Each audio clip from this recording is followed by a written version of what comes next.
चलिए, पहले तो आप सभी को नवरात्रि और ईद की बहुत मुबारकबाद। लगातार फेस्टिव सीज़न है भारत में और वो लगातार चलना भी चाहिए। और इसी तरीके से आईपीएल में भी आज बहुत बड़ा फेस्टिवल मैच था। जी हाँ, Chennai super king versus Rajasthan Royals, वो भी गुवाहाटी के मैदान में। हालांकि आज पिंक से ज़्यादा येलो आर्मी थी वहाँ पर गुवाहाटी में, क्योंकि असम भी आज रंग में रंग गया था धोनी के और सीएसके के। लेकिन जो अंत हुआ है ना, वो भला नहीं हुआ है सीएसके के लिए, बल्कि गुवाहाटी में जो पिंक आर्मी थी ना, उसके चेहरे खिले हैं और वहीं सीएसके और धोनी आर्मी के चेहरे डाउन हो गए। तो चलिए बताते हैं इस पूरे मैच में आखिर हुआ क्या। धोनी ने पिछले मैच की गलती को सुधारा, लेकिन मैच का रिजल्ट नहीं बदल पाए। तो कैसे नहीं बदल पाए और क्या सुधारा, क्या नहीं हो पाया, तो चलिए उन सब पे बात करेंगे। लेकिन अगर अभी तक आपने यूट्यूब पे विक्रम टॉक्स को सब्सक्राइब नहीं किया ना, तो कर लीजिए। और पेज को अगर फॉलो नहीं किया ना फेसबुक पे, तो वो भी कर लीजिए, क्योंकि यहीं मिलेंगे आपको आईपीएल मैच की हर एक अपडेट। और साथ ही जो ये मैच के बाद का जो प्रीव्यू होता है ना, या हम ये कह लें कि आफ्टर व्यू होता है, जो भी आपको कहना है वो कह लीजिए, एनालिसिस, इसको आप देख के जाके हाईलाइट्स देख सकते हैं कि मैच के कौन से ऐसे मुख्य पल थे जिनको आप हाईलाइट्स में जरूर देखें। तो चलिए बात करते हैं अब इस पूरे मैच की। टॉस के बाद जिस तरीके से राजस्थान रॉयल्स की शुरुआत हुई, वो बहुत अच्छी नहीं रही थी। यशस्वी जायसवाल का बल्ला एकदम शांत चल रहा है, 4 रन उन्होंने मारे, लेकिन उसके बाद वो खलील अहमद की गेंद पे आउट होकर पवेलियन लौट गए। हालांकि इसके बाद नीतीश राणा, जो कि कोलकाता नाइट राइडर्स के लिए बहुत अच्छा खेल चुके हैं, पिछले 1-2 मैचों में राजस्थान के लिए अच्छा नहीं कर पाए थे, लेकिन आज उनकी पारी मैच जिताऊ पारी बनी। 36 गेंदों पे 81 रन। और सबसे बड़ी बात, संजू सैमसन का स्कोर बहुत बड़ा नहीं था, 20 रन दिए बनाए उन्होंने, लेकिन 82 रन की साझेदारी की। और सबसे बड़ी बात, पावर प्ले के 6 ओवर में 79, मतलब इस आईपीएल 2025 का तीसरा सबसे बड़ा स्कोर पावर प्ले में बनाया। हालांकि इसके बाद हम ये कह सकते हैं कि नूर अहमद लगातार जिस तरीके से वो गेंदबाजी कर रहे हैं, चाहे वो मुंबई इंडियंस के खिलाफ 4 विकेट हो, उसके बाद 3 विकेट हो, आज भी उन्होंने 4 ओवर में 28 रन देके 2 महत्वपूर्ण विकेट लिए। सबसे अच्छी बात यह थी कि अगर सीएसके के पथिराना की बात की जाए तो उन्होंने भी 2 विकेट लिए, और वहीं खलील अहमद को भी विकेट मिले 38 रन देके 2। तो ऐसे में ये जो 12 ओवर थे, ये बहुत ही शानदार निकले, और जिसके चलते बहुत बड़ी साझेदारी नहीं आ पाई रियान पराग की। वो 37 रन की थोड़ी सी ताबड़तोड़ पारी के चलते कहीं ना कहीं 182 रन तक पहुंचने में सफल रही राजस्थान रॉयल्स। 9 विकेट गिरे, और ऐसे में कहा सकता है कि एक बढ़िया स्कोर पे रोक लिया था, जो कि मैच जिताऊ स्कोर था। लेकिन जब अब बल्लेबाजी की बारी आई ना, तो आर्चर ने दिखा दिया वो क्यों इतने खतरनाक गेंदबाज हैं। आज के शुरुआत के 2 ओवर में तो उन्होंने महज 1 रन दिया था। जी हाँ, टी20 के मैचेस में 2 ओवर में महज 1 रन, और सबसे बड़ी बात 4 ओवर में महज 11 रन बना पाई थी Chennai super king.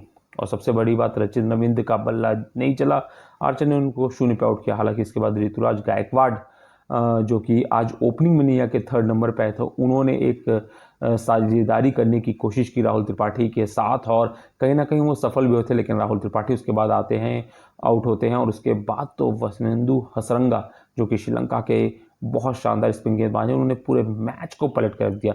4 over 35 run और 4 दिग्गज विकेट। उस दिग्गज विकेट में हम ये सबसे बड़ी एक जो है ना, वो जरूर जाके देखिएगा कि हमारी टीम ने एक अच्छा काम किया कि निकाला है कि 3 विकेट ऐसे थे उस 4 में से जिसमें बल्लेबाज ने छक्का मारा और उसकी अगली गेंद पर आउट हुआ। जी हाँ, चाहे वो आप शिवम दुबे की बात करें, चाहे शिवम दुबे का तो कैच भी जबरदस्त रियान पराग ने लिया। हालांकि उस पर कॉन्ट्रोवर्सी काफ़ी हो रही है कि वो बॉल टच थी नहीं थी। हालांकि जब अंपायर ने आउट दे दिया तो 3rd अंपायर के फैसला सभी को मान्य होना चाहिए। हालांकि लग रहा था कि जैसे बॉल टच थी, लेकिन अंपायर को लगा कि बॉल हाथ के नीचे, तो इसलिए उन्होंने आउट दे दिया। और वहां से वो टर्निंग पॉइंट भी था, क्योंकि शिवम दुबे 18 रन बना चुके थे लगातार। मतलब आपको बताया ना, हसरंगा ने 3 विकेट ऐसे लिए, जो कि छक्का मारा बल्लेबाज, और उसके बाद कैच आउट हो गया। तो इस तरीके से विजय शंकर को भी ले लीजिए। तो जो मिडिल ऑर्डर था, जो पहले 2019 से पहले एक मिडिल ऑर्डर होता था, अंबाती रायडू होते थे, सुरेश रैना होते थे, वो काफ़ी मजबूत होता था। और वही कमी यहाँ पे चेन्नई सुपर किंग को अब झेलनी पड़ रही है, क्योंकि यहाँ पर मिडिल ऑर्डर की अगर बात करें तो ना विजय शंकर का बल्ला चला, ना शिवम दुबे का बहुत तगड़ा बल्ला चला।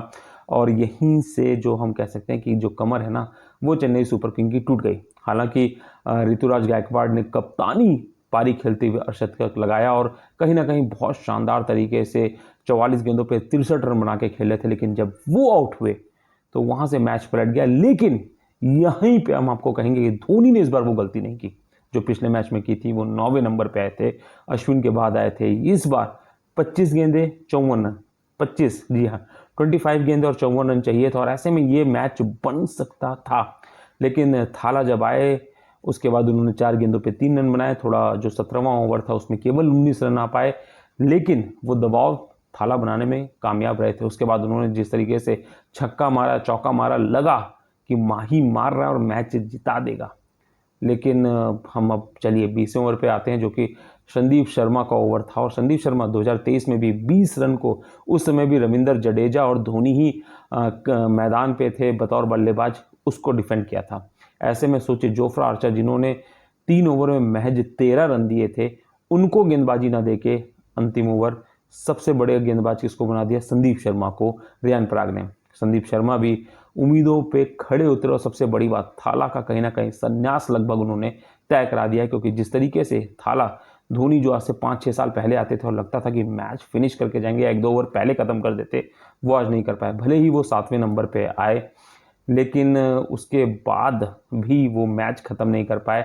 संदीप शर्मा की पहली गेंद मतलब 6 ओवर में 20 रन चाहिए था, लेकिन क्योंकि जब 7 गेंदों पे 26 रन चाहिए था तो रविंद्र जडेजा ने जो 19वें ओवर की आखिरी गेंद थी उस पर शानदार छक्का लगा दिया था और 6 गेंदों पे 20 रन चाहिए था।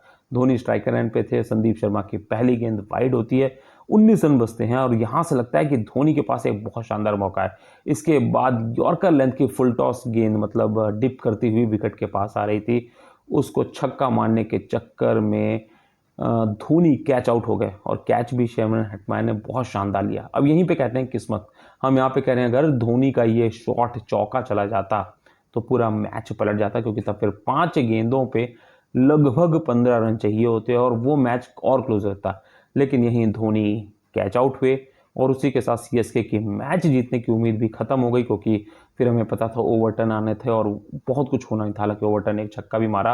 अंत में अगर रिजल्ट देखेंगे तो महज चेन्नई सुपर किंग 6 रन से हारी है, लेकिन कहा सकता है कि 25 गेंदों पे जब 54 रन थे धोनी आए। लेकिन कहीं ना कहीं धोनी अब ये साफ झलक रहा है कि 43 साल में वो उस तरीके की टॉप नोच हिटिंग नहीं कर सकते जो वो पहले किया करते थे। अब थाला फैंस हैं, हम भी धोनी के फैंस रहे हैं, चीज़ें हैं। उम्मीद लगती है कि शायद धोनी इस बार आईपीएल को अलविदा कह दे, क्योंकि अब एक तो टीम भी फंस रही है और जिस तरीके से पिछले मैच में 9वें नंबर पर आने पर वाला मचा था, इस मैच में जल्दी आए। लेकिन फिर यही कहा जा रहा है कि उनके रेफ्लेक्सेस अब वो वाले नहीं रहे हैं। चाहे संजय मांजरेकर की बात की जाए या जो और भी कमेंटेटर्स थे, कि एक धोनी होते थे जो मैदान पार कर दिया जाते थे, अब कहीं ना कहीं वो थोड़ा सा फंस जाते हैं। हालांकि संदीप शर्मा फिर से हीरो बने और नीतीश राणा भी हीरो बने और रियान पराग ने आज जो कैच लिया वो भी ज़बरदस्त था। फील्डिंग की बात करें तो राजस्थान की शानदार फील्डिंग रही, चाहे वो शर्मन हेटमायर का वो कैच हो, वो लाजवाब था। और ऐसे में कहा सकता है कि राजस्थान ने गुवाहाटी में अपना जो आईपीएल 2025 का था वो आखिरी मैच खेला और इस मैच के साथ उन्होंने, सबसे बड़ी बात है कि अपना खाता खोल लिया, 2 अंक जोड़ लिया। वहीं धोनी और जो ऋतुराज गायकवाड़ की सीएसके है वो लगातार 2 मैच हार चुकी है। पहला मैच वो जीती थी, उसके बाद उस मैच में रचिन रविंद्र ने अर्धशतकीय पारी खेलते हुए जिताया था पहला मैच मुंबई के खिलाफ, लेकिन उसके बाद लगातार 2 मैच हार चुकी है। तो अब अगर सीएसके को वापस आना है तो बहुत बड़े फैसले भी लेने पड़ सकते हैं, क्योंकि मिडिल ऑर्डर बिल्कुल नहीं चल रहा। तो डेविड कॉनवे को लाया जा सकता है। आप क्या कहेंगे थाला की इस पारी पे और संदीप की उस गेंदबाजी पे? कमेंट बॉक्स में जरूर बताएं।